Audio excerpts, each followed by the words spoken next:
Okay, hello everybody. I think hopefully some of you are there. This is all a bit exciting. How are you doing? Um, Gosh, yeah, sorry, I'm really excited. It's lovely that so many of you are tuning in today. If we've not met already, hello, I'm Phil, and I happen to write this, ba-boom, when the sky falls, and this, the new one, while the storm rages, and about 20 other books as well. Before I start going on about the books, I just want to say thank you to you, obviously, the readers, but also to your teachers. I've been doing this a long time now, this job. I've been writing for 10 years. And it is fair to say that without the support of your teachers this last year, well, it's been amazing. You've been absolutely phenomenal. I can't believe the support you've given me. So thank you very much. I really am grateful. So I thought I would talk to you today a little bit about this weird thing that's happened to me in my life, which is that somehow by accident, by mistake, I have become a writer. Now, you might think that sounds like the daftest thing imaginable to say, but I promise you it's true. When I was in, year five, year six, year seven, year eight, onwards, all the way through school, there were two things in my life that I did not want to do. Number one was be a reader. I had absolutely no ambition to read because I used to panic, to be honest. If you gave me a book when I was your age, I would do one thing, and that would be panic. Because I always liked the idea of reading.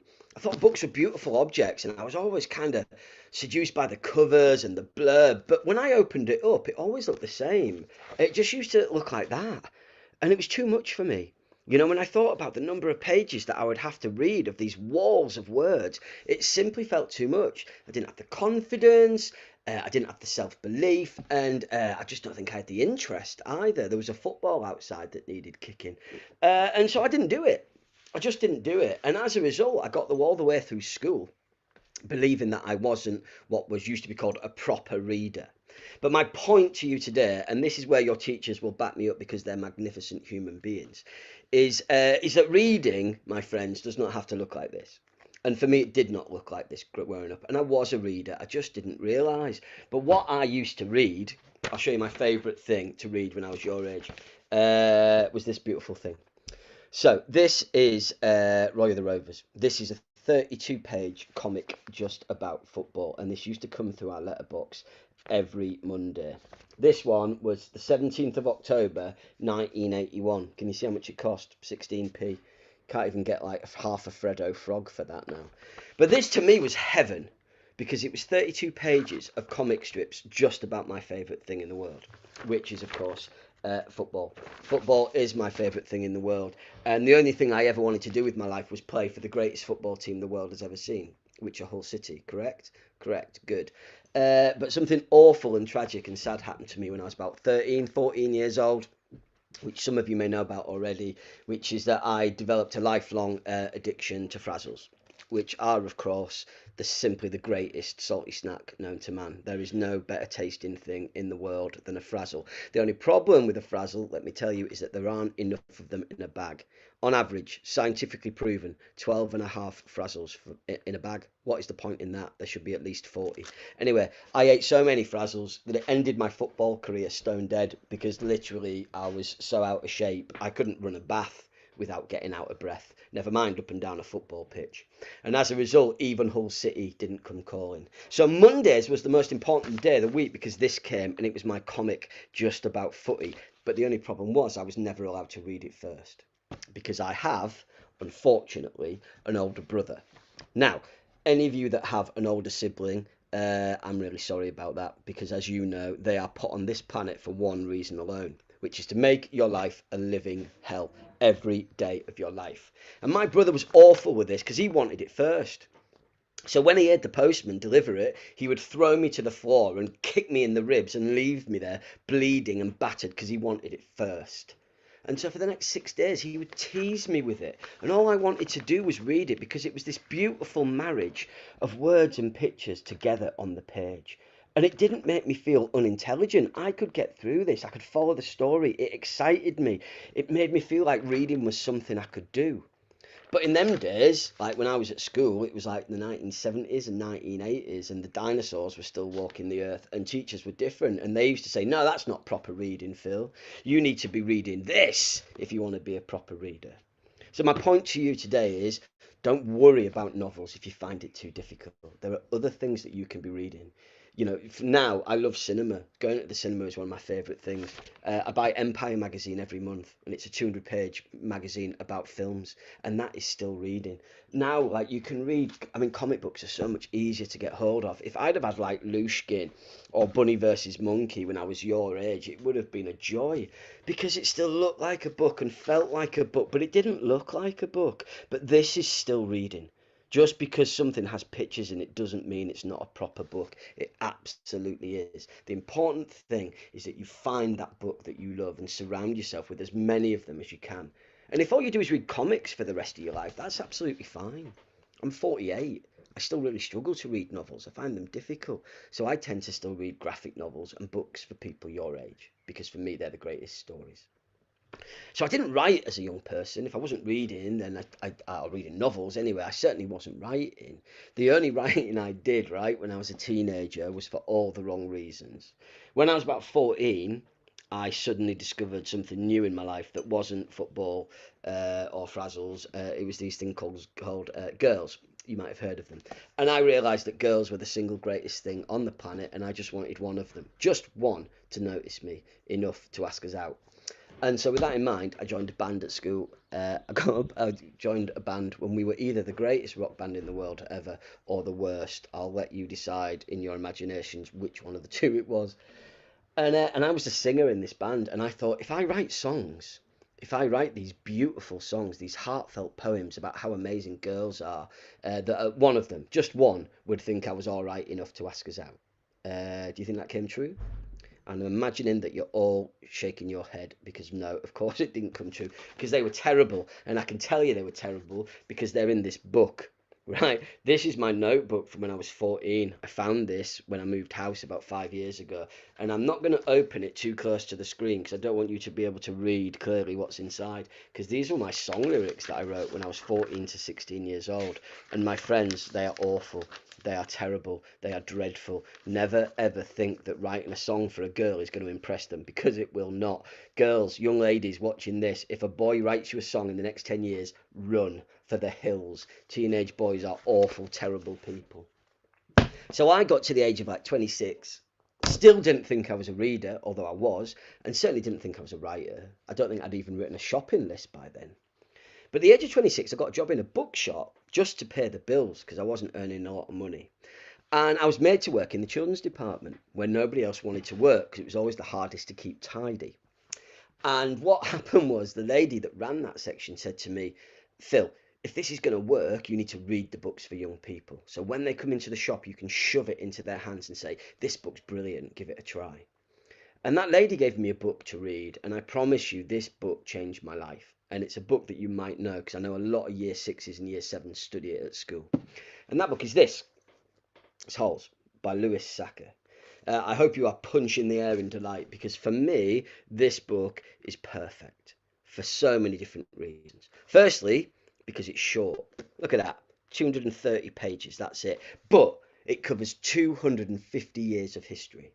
And it's a drama, and it's a comedy, and it's a western, and it's a crime book, and it's a murder book, and it's a mystery book, and it's got these lizards in it, and they've got this venom that is so deadly that if it ends up in your bloodstream, you die the ugliest death imaginable. It's got everything. And when I read it, one thing happened. It was like brain explosion. You know, when people talk about a light bulb moment, a moment in your life when everything makes sense and you know what you're going to do, that was my moment. Reading Holes was my moment because I knew as soon as I read it, all I wanted to do was read books for people your age. And now I'm 48. And apart from the odd graphic novel and magazine, children's books are the books for me. So after 2 years of reading everything for young people I could get my hands on, I decided I wanted to try and write something myself. Which left me with a really big question, which is where on earth am I going to get my ideas from? And I know you'll all have ideas about where ideas for stories can come from. But because we can't talk to each other today, I'm going to tell you what I think. And it's this beautiful thing that for me is there's nothing in the world that you can't write about. We're surrounded by stories every single second of our lives. And the only thing that will ever stop us from spotting these stories and writing them down are these things.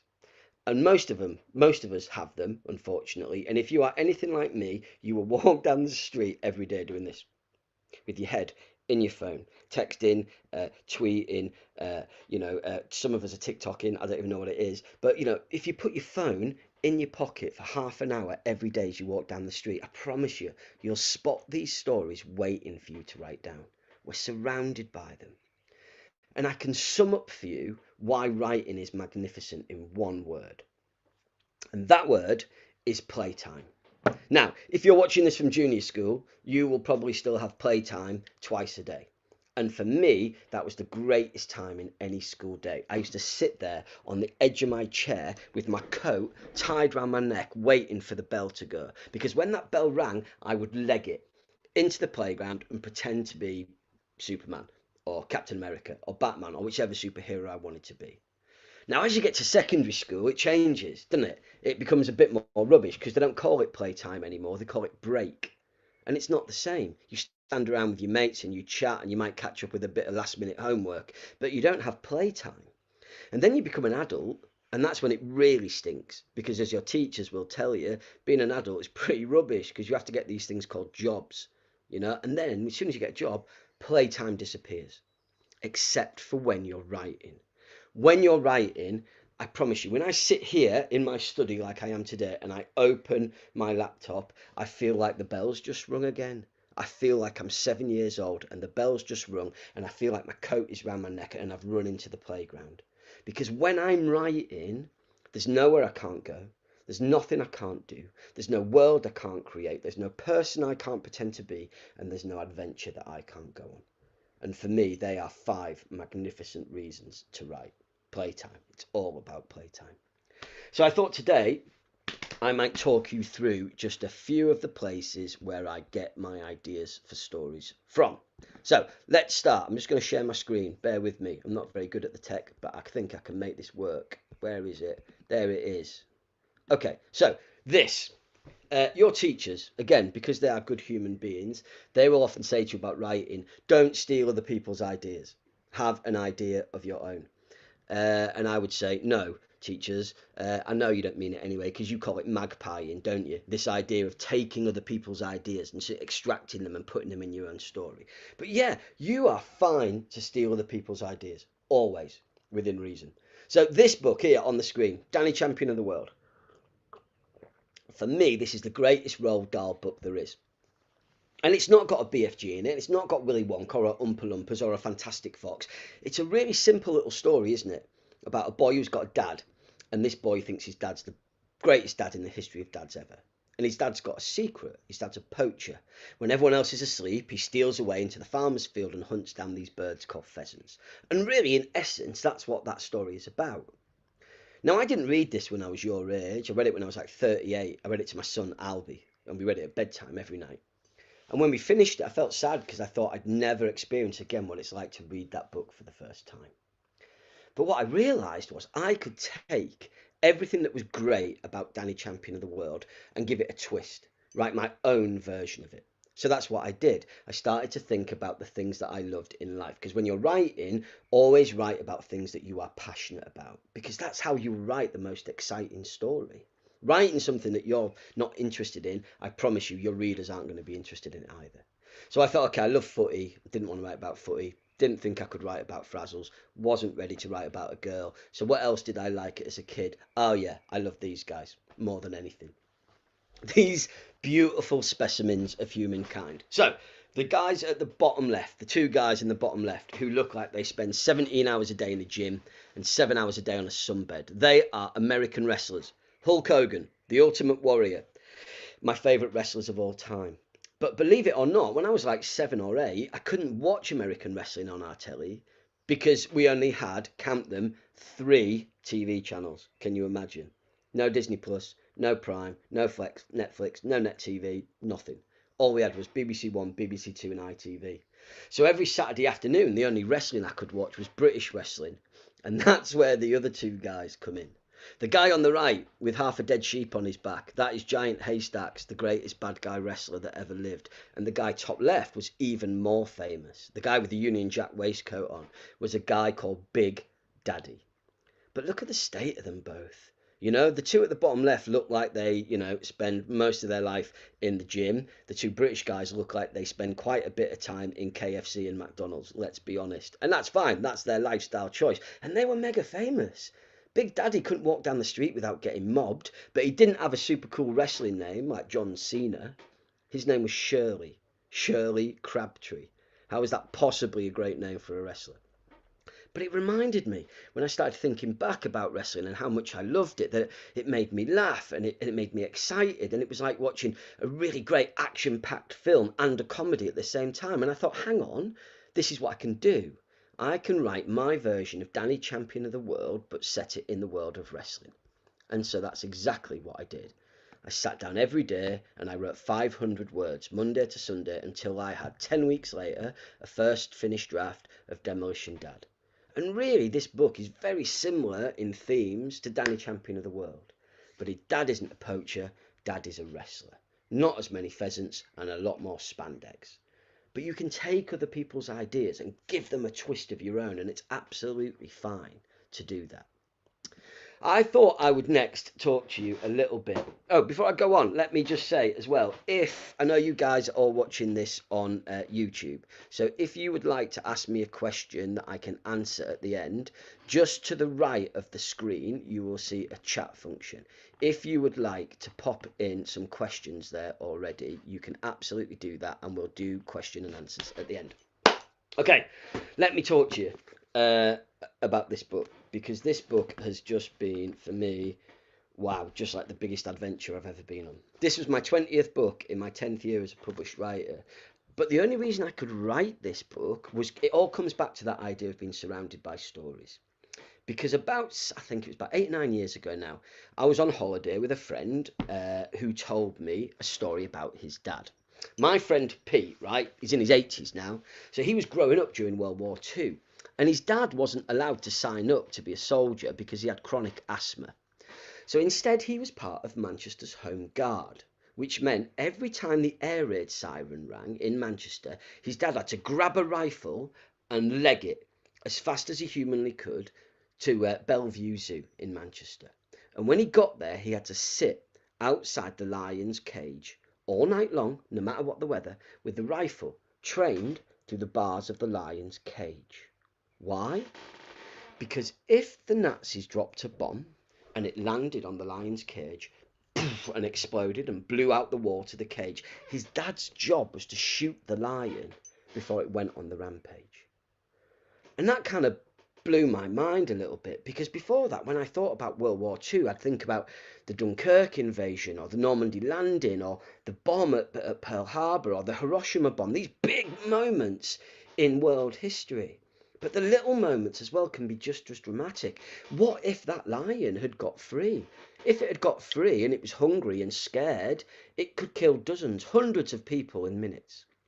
So his dad's job was to shoot the lion if it escaped. And the only thing I did, because as a writer, the only thing you ever have to do, the only question you ever have to ask yourself is what if? And in this case, what if that rifle didn't end up in the arms of a responsible adult? What if it ended up in the arms of an angry 12-year-old boy called Joseph Palmer? And what if, I thought, what if the animal inside the cage wasn't a lion anymore? What if it was the sort of animal that this boy could have forged a relationship with, a friendship with? What if it wasn't a lion, but an angry, grumpy, aging, silverback gorilla called Adonis? Because when the book starts, the year is 1941. War has been going for just a bit over a year. And Joseph Palmer, aged 12, is being evacuated, but not in the normal way. At the start of World War II, something like 1.5 million children were taken on trains from the dangers of the city to the safety of the countryside. But what if, I thought, what if there was one boy whose behaviour was so bad that his grandma, who lives in the countryside, can't cope with him? and his dad's gone away to fight, and we don't know where his mum is, so his grand's left with no option but to send him into the city against the tide of evacuees to live with the one woman that will take him in, a woman he's never met before, a woman called Mrs. F, who runs the local zoo. Now, the zoo is not the place that Joseph was expecting. There are very few animals left. A lot of them have been shipped out, a lot of them have died, but one of the few animals that is left is this gorilla, a big silverback ape called Adonis. And I thought I would read to you today, if you don't mind, the first encounter between Joseph and Adonis, because it does not go well. So to set the scene, Joseph's at the zoo for the first time. He stood in front of a huge cage which he thinks is empty, and in his hand he's got a stick which he's rubbing up and down along these bars, and it's making an almighty racket. And this is what happens next. I'm just going to have a swig of tea.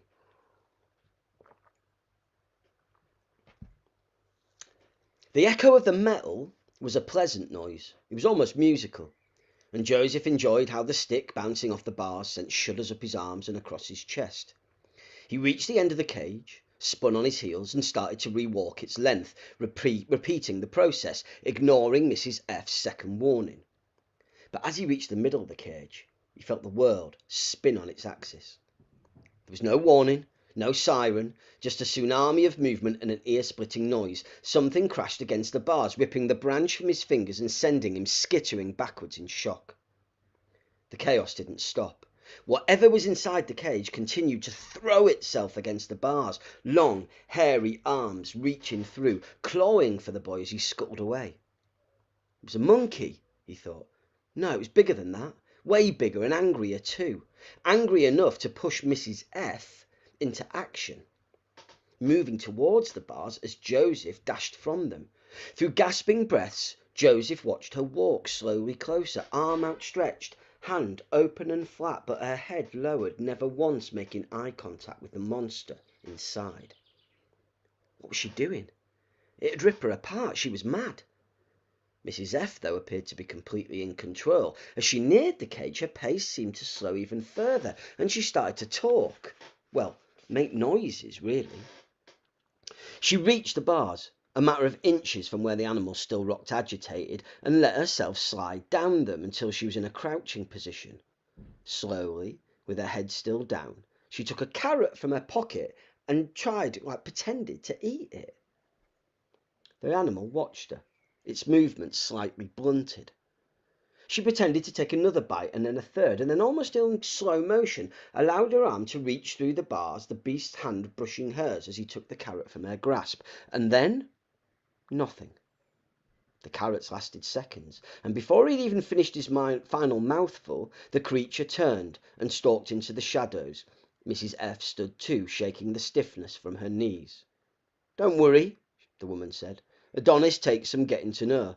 You'll be cleaning his cage out in no time." "What? You go in there? Winnie's actually in there too?" "Well, of course. Can hardly send him out for ice cream, can I? And he's not likely to shovel up his own muck if I leave him a spade. Sometimes I wait till he's asleep, and sometimes not. It's all about trust."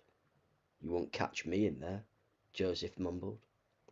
Mrs. F didn't hear him, but she wasn't finished. "Lesson number 1, she said. Always listen to Mrs. F. There was a pause, a heartbeat. "Lesson number 2, always listen to Mrs. F in the zoo, especially in the zoo. I'll tell you that's lesson number 3 as soon as I make it up." And without offering him a hand, she walked on. Joseph's eyes didn't leave the cage. He couldn't comprehend what he'd seen. All he knew was that Adonis, if that was the name of the creature, well, he clearly didn't like him very much, just like everyone else in his life. So it's fair to say at the start of the story, the pair of them don't get on. But my job as a writer is to take them both on a journey, because I wanted by the end of the story for them to be the greatest of friends. And I wanted by the end of the story for those bombs to be falling like rain. And I knew that Joseph, for some reason, had to have a rifle in his hand. And he had to be standing outside Adonis's cage. Because the bombs are going to fall, and they are going to explode, and they are going to blow out the wall to Adonis's cage. And that is going to leave Joseph with an almighty question. Could he, and would he, possibly pull the trigger on the one thing in his life that has truly loved him. So I want you to think about that for a minute. And I can't see you, but think about that in class. Show your teacher, put up your hand. How many of you, if it came to it, how many of you could pull the trigger if it would keep everyone else around them safe? How many of you could pull the trigger on your best friend? And now put your hand up if you wouldn't pull the trigger. Who would put friendship first in front of other strangers' safety? It doesn't really matter whether you've answered yes or whether you've answered no. What matters is that it's making you think about it, and that's what great stories do. Stories make you walk a mile in someone else's shoes. They make you think, could I do that? Would I do that? And it's those questions that make you read on.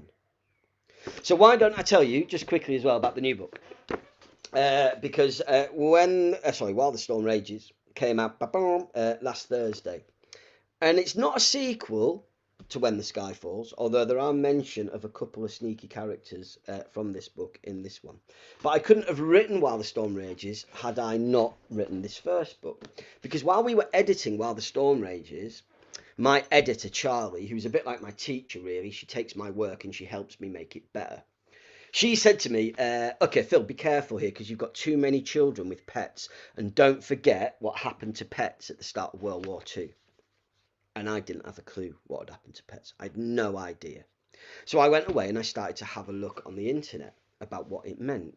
And what I discovered was something called the Great Animal Massacre of 1939. It all sounds very dramatic, and actually it was. Because in September 1939, as war was declared, the government sent a book to every single house in the country. And this is the book in question. I managed to track one down. I don't know if you can see that clearly. It's not thick. It's only about 30 odd pages long. And it is imaginatively titled Air Raid Precautions, Handbook number 12, Air Raid Precautions for Animals.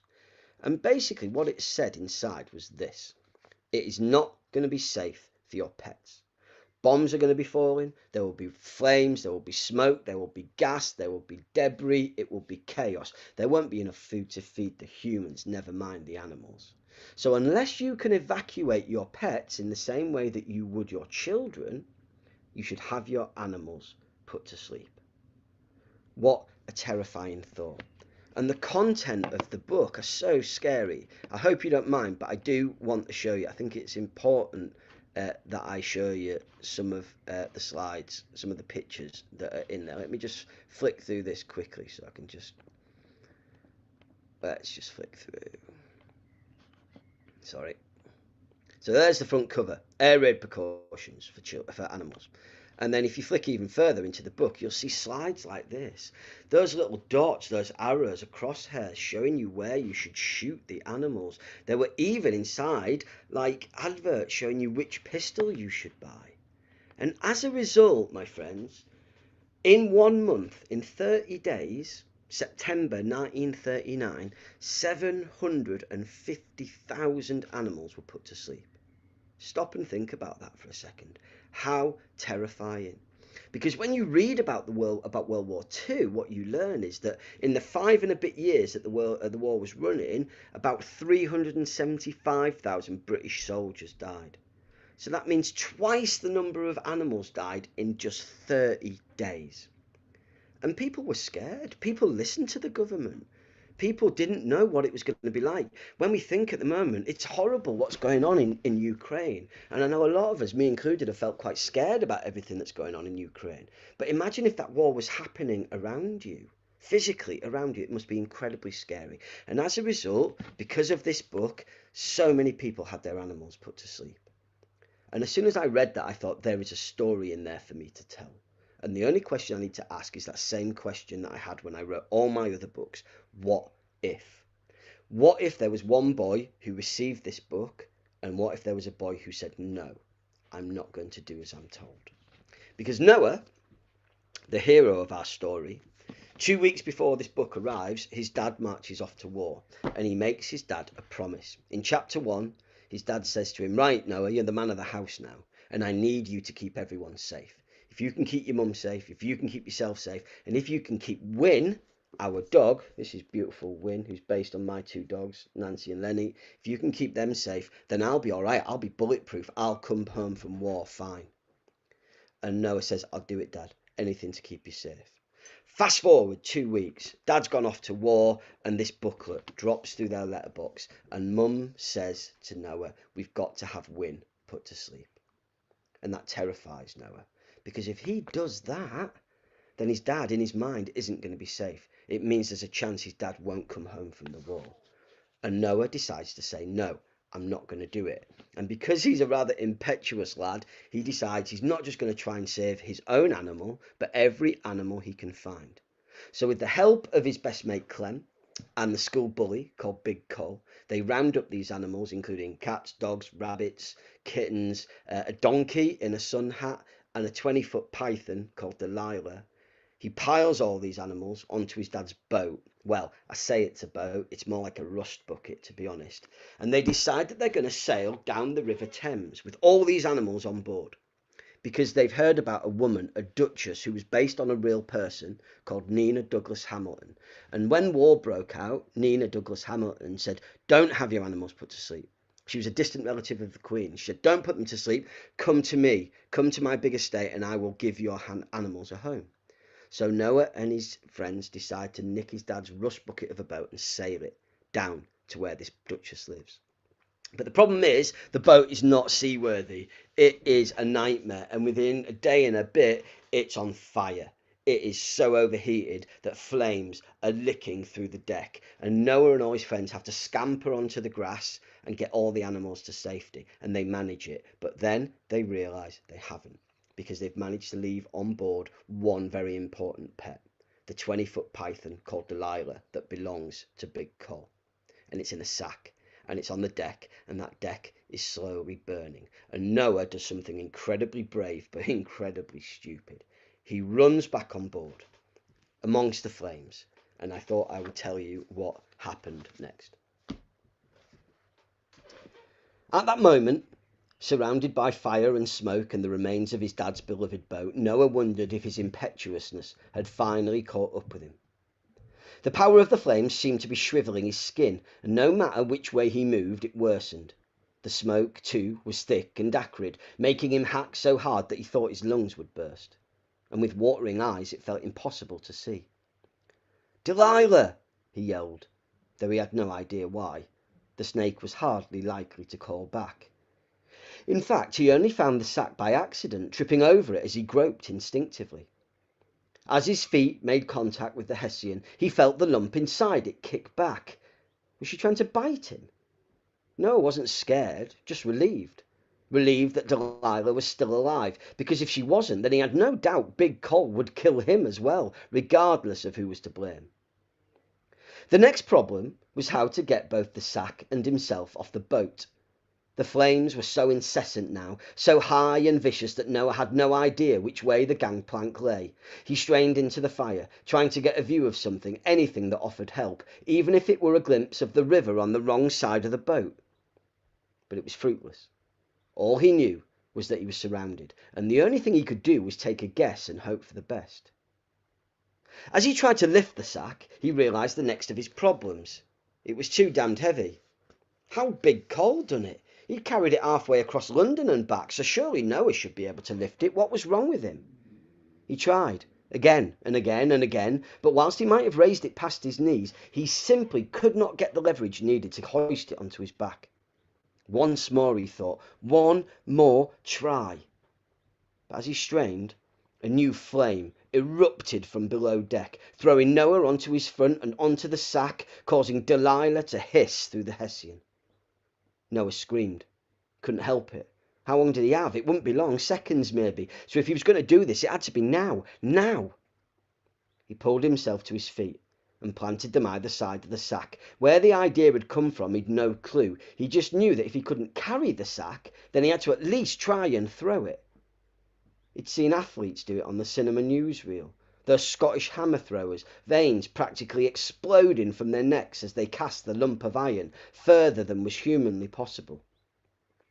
He didn't have to throw the sack that far. All he had to do was clear the flame and flames and mould his flank. He could do this, he had to. With every bit of strength he had, he gripped the sack, and ignoring the flames and sparks nipping and biting at his exposed skin, he hauled it to shin level and began to spin. It wasn't easy. He was tired and dizzy and flustered, plus there was precious little space on the deck that wasn't already alight.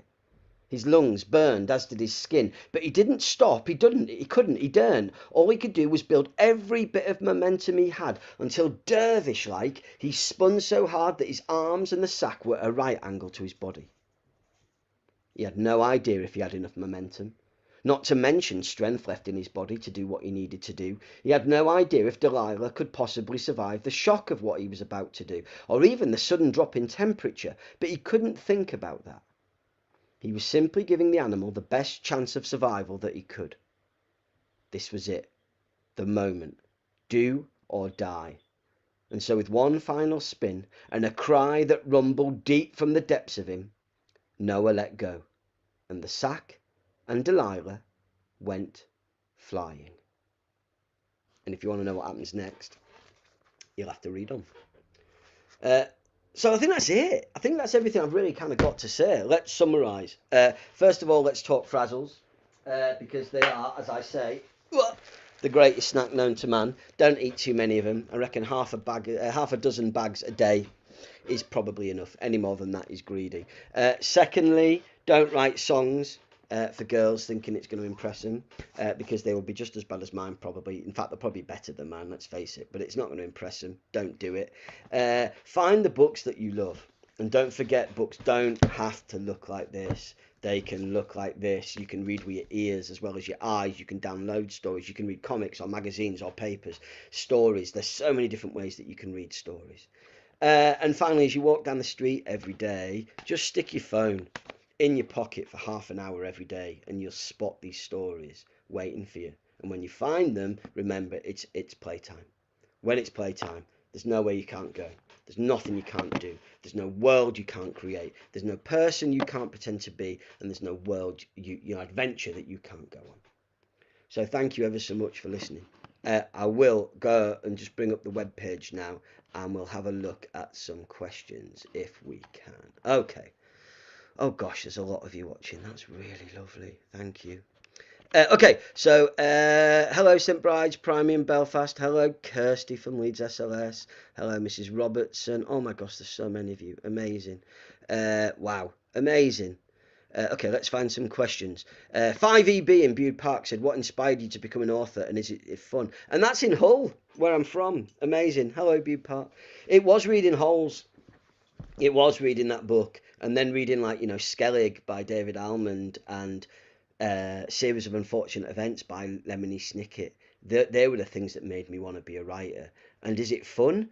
Yeah, it's the best job in the world, because it's literally, it's just like taking your imagination for a walk. It doesn't feel like proper work. Do you know what I mean? It just feels like I'm having fun, and that's the greatest thing. Hello Astria Academy in South Yorkshire. Let me find another question. Thank you, Kingswood Parks, for reading the book. Amazing. Ms. Cawthorne says, did you know much about silverback gorillas before you wrote the book? I didn't. Only I knew I was quite fascinated by them. I find them beautiful as an animal. I think they're incredible.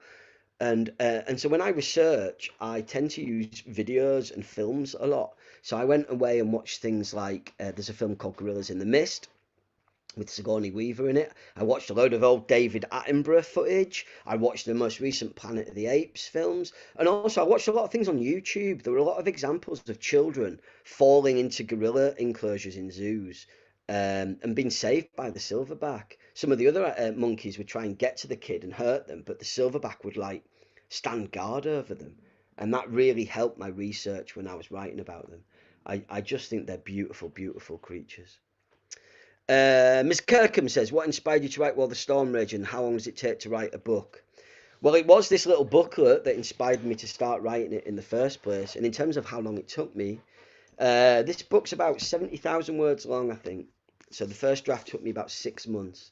But then I had to rewrite it and rewrite it and rewrite it and edit and change bits, make bits quicker paced, make bits slower paced, add new characters, take characters out. So it took me about a year all in all. And it generally takes me about that long to write a book that's this sort of long. One of my favourite teachers in the world, Miss Quantrill, and her 5Q class are wondering if you love animals and have any pets, and would you put pets in your stories? Yes, we've got 3 pets. They're not here because they cause havoc. Well, one of them's in there. We've got Basil the bearded dragon. Is asleep at the moment. We've got 2 dogs. We've got Lenny and Nancy, who are Bedlington Whippets, who are like the biggest 2 scruff balls imaginable. They look a little bit like Win here, and they're a huge influence because animals give you everything. Do you know what I mean? They're so loyal. Dogs in particular, not so much cats. They don't care, do they? But dogs are so loyal that they stay with you through everything. So yeah, my dogs, having a dog for the first time has really inspired me. Okay, years 7 and 8 at Holly Lodge would like to know what your own children think of your books. Brilliant question. They are absolutely embarrassed of me and my writing because they're kids and they're teenagers and they think it's the most embarrassing thing in the world. So yeah, I gave my daughter the audio book of When the Sky Falls to read, and she just laughed. She just laughed and listened to it for about 30 seconds and said, I can't listen to that because it's you and it's weird.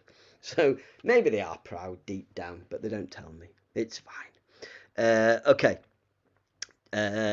What else have we got? Parbold Douglas Academy. Hello, my pals. uh, what do you do when you find something difficult, when you get writer's block? You just keep going. I think anyone that tells you writer's block doesn't exist hasn't had it. It does exist. I didn't write, before I wrote When the Sky Falls, I didn't write for 2 years. And you just have to write through it. It doesn't matter if what you write on that day when you're finding it difficult, it doesn't matter if it's rubbish. It doesn't matter if you never use it or look at it again. The fact that you're applying yourself and practicing is the important thing. It's like when Messi, right, was born, he wasn't born the greatest footballer in the world. He put his boots on every day for years and years and years and years and practiced and practiced and practiced and practiced. And it's the same with writing. The only way you write through difficult times is by application, by training your brain, by trying harder. So yeah, that's all I do, really. That's what I do. Mark Eaton Primary, Serge there says, what's my favourite book? Mate, that's a good question. So many to choose from. Holes is up there. The Book Thief is up there. The Valley of Lost Secrets by Leslie Parr is up there. Bad Beginning by Lemony Snicket. It changes every day, mate. Good question. Love it. Miss Ritchie's class at KWP. Chase says, how long did it take to write your books? Some of them, mate, don't take very long because some of them are really short. Some of them are only like 1,000 words long, like 30 or 40 pages. So sometimes I can write a story in a couple of weeks. But when I get to write something like this, really, it takes me the best part of a year because I have another job as well. 3 days a week I work for a publisher and I write 2 days a week. Next question. Stephanie Merry says, is Demolition Dad based on the dad from The World's Worst Parents by David Walliams? His name is Barry Dover. No, it's not. Good question, because he is not a very nice man, is he? Some of the people in David Walliams's books. No, it's not. No, I didn't. I've read Mr. Stink. What else have I read? Oh, I read Boy in the Dress as well, but I've not read any of his others. So no, it's not that. But that's the thing. You can write characters that feel very much like others because there's only sort of 7 stories in the world that you can tell. 7 basic stories, but you can tell them so many different ways. Oh, Miss Christou at Riverside's there. Hello, Miss Christou. Oh, Stan, does that mean you're watching? My son might be watching. He'll be devastated. Stan, I'm really sorry. Miss Sykes's Year 7 group at Leeds West Academy would like to know my favourite book of all time. Oh, man. I really love The Book Thief. And I really love another book that Marcus Suzak wrote called Bridge of Clay, which is just amazing. Amazing. So thank you. Good question. Pilgwenley Primary School in Wales. Hello. Which part of While the Storm Rages was my favourite bit to write? Oh, man, that's a good question. I really like writing the last chapter, but I can't tell you why, because it would be a massive spoiler. Yeah, the last chapter, and there's also a chapter with a man who they meet called Dennis, and Dennis is the only adult on their journey that they can trust. And I really like Dennis because he has really strong beliefs that he stands up for, but I can't tell you what they are without spoiling the book. So look out for Dennis as you start reading through it. Karen Brooks says, "Are you surprised by the massive success of When the Sky Falls?" Yes, yes, I am, because I literally felt like for the last 10 years nobody was listening. So it's been amazing, and honestly, it's been teachers that have been just the most huge part of that. When a teacher writes to you or tweets you and says we're reading it in class, it is honestly it's the greatest. It's the greatest feeling. It makes me feel really emotional. So thank you. Okay, what else have we got? Malala class in South East London like to know when I started writing. Started when I was 28, but anything I wrote for the next 8 years was rubbish. So it took me about 8 or 9 years to get published. That's a great question. Witten Walk say, what would your wrestling name be? Oh dear. I think Stan, my son, would probably say the Fat Dad or something like that. You know, like Big Daddy. He'd be mortified. I'd be a terrible wrestler. I'm a real wimp. I really am. Miss Donald, which character have you created? Which is your favourite? Wow. I love Joseph in When the Sky Falls because I was lucky enough to work with a lot of very angry young men, people that didn't have mums and dads when I was just out of university. I got a job working in a children's home, and they were the bravest kids I've ever met. And Joseph is inspired by a lot of them. So yeah, no, it's good. I like Joseph a lot. Thank you. The first book I ever wrote, Mr. Jones asks, was called Cotton Bud, and I wrote it for 4 years, and it was rubbish, and everyone told me it was rubbish, but it was fine because actually I rewrote it about 10 years later, and it became a book called The Bubble Wrap Boy. So you can take early ideas, give them a twist, and make them okay. Let's do a few more. Uh, how do you create characters, Miss Donald says, that your readers will love? Well, you have to love them for starters. You have to make your character. It doesn't matter if your character appears for one page or throughout the book. You have to love those characters. You have to know everything about them. You need to know about things in their background. You need to know what their favourite colour is, or what their favourite TV programme is, or what makes them happy. Because if you know all the answers to those questions, then your characters will seem really believable. Do you know what I mean? Okay, what's this then? Ms. Hollins says, do you draw your own illustrations for your books? No, I wish I did. I'm such a terrible artist. I can't even draw a straight line with a ruler. I'm rubbish at it. Dreadful. So, no, sadly not. I get to work with really brilliant people like Sarah Ogilvie and Jamie Littler, and they're amazing. And they've practiced all their life. They're way better than me. Uh, Miss Sykes, apart from Frazzles, what's your favourite food? What's my favourite food? I do love a curry. I do love, me and Stan really love a hot chicken sandwich as well with like mayonnaise and lettuce. Yeah, that would be nice. Thank you. Um, Sam in Mandela class would like to know if I'd write a book based on myself. Mate, that's a great question. I have, kind of. I wrote the second book I wrote was called Saving Daisy, and although it's about a girl called Daisy, a lot of the things that happened to her kind of happened to me. So a lot of the things that that character feels were things that I'd felt. So yeah, Saving Daisy. Uh, Wit and Walk say, "Oh, our children are giving you a huge clap. Thank you. Amazing." Mark Eaton Primary ask, "Would you pull the trigger on Adonis?" That's Stephen there. Stephen, mate, that's the big question, isn't it? I don't know if I could, mate, because he's lonely. That ape is his only friend in the world. I'm not sure I could do it. Mrs. Quantrill has said that Lily has offered that my wrestling name should be the Frazzle King. I will take that, Lily. Thank you very much indeed. Miss Sinclair's class ask, in When the Sky Fall, what was the hardest part to write? The ending. But I won't get into why if you haven't read it yet. It was hard because uh, uh, I'd struggled to write for a couple of years before I wrote that book, and I'd really grown to love the characters. So writing that ending was really difficult.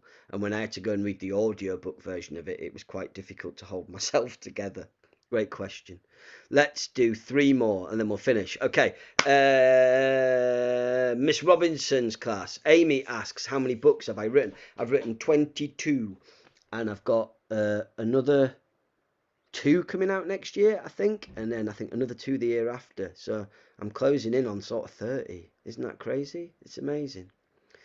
Pilgwenley School, sorry if I've pronounced that wrong, said, do you think any of your books will ever be adapted for film or TV or the stage? Oh, I would love that. I really love going to the cinema. It's a really big thing for me.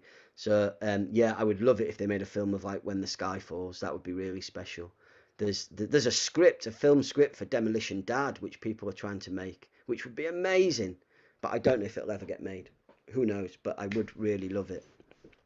Um, Bude Park says, "Did you ever think about giving up?" Yes, all the time. But you got to do it, haven't you? You know, if I didn't do it, I'd be miserable. And so you're right because it fills me with happiness. It makes me feel excited every day. Wit and Walk ask, which of your books was your favourite to write? When the Sky Falls, without a doubt. I used to say all of them because I did enjoy writing all of them. There's not a book I've written which I didn't enjoy, but that book was really special for me. Let's do last two. Parbold Douglas say, if you didn't become an author, what do you think you would have done? We think you'd be a great teacher. I aren't good enough to be a teacher. You guys have got like the patience. I've got no patience whatsoever. I think I might still work in the bookshop. I loved it. You didn't earn a lot of money doing it, but it was really great just shoving books into people's hands and saying it was amazing. So yeah, I think I'd still work in the bookshop.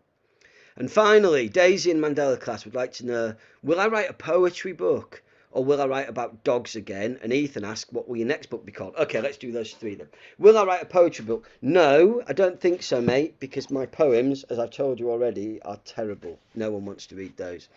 Will I write about dogs again? I'm writing about a dog again now, which leads nicely into the last question, which Ethan says, what's your next book called? And the next book is called... I've written about half of it, and it's called Until the Road Ends, and it's still set in World War II, and it's about three animals, and it's based on a true story. There was a dog, right, in World War II, a stray dog that was adopted by a warden, an air raid warden, and his job, this man's job, was when the houses got bombed, he had to go and try and find bodies. And this dog saved over 100 people, and he was given a medal called the Dickens Medal, which is the greatest honour you can give to an animal. Saved over 100 people. So I'm writing about a dog who loses its owners in a bomb, but its little girl that was its owner has been evacuated out to the countryside. And when her parents die in a bomb, this dog and a cat and a pigeon have to go on like a 300-mile journey to try and find that little girl. And the animals can talk. So that's the sort of twist in the new one, is that the animals all talk to each other. So that's coming out next year if I get it written. And finally, let's have one for Mark Eaton Primary. If you were an evacuee, who would you want to take you in? From Will. Will, mate, that's a blinding question. If it couldn't be the person that invented Frazzles, I think Mrs. F. I know she's really spiky and difficult, but she has a huge heart. And what I like about Mrs. F and characters like her, or Joseph, or Adonis, is you love them once you get to know them. I really like writing about underdogs, and that's what they are as characters. So yeah, I like writing about underdogs, and I'd love Mrs. F to be like my surrogate mum. That'd be great. Listen, I've had such a lovely time. I know it's really hard just looking at a screen for 55 minutes, but you've done it. And thank you. Honestly, I can't thank you enough, teachers and you guys in class, for getting involved and reading my books. I am so grateful to you all. And give us a shout if you've got any other questions, or if you want me to come see you in school, I would love that. Keep reading. Look after yourselves. I'll see you soon. Bye bye.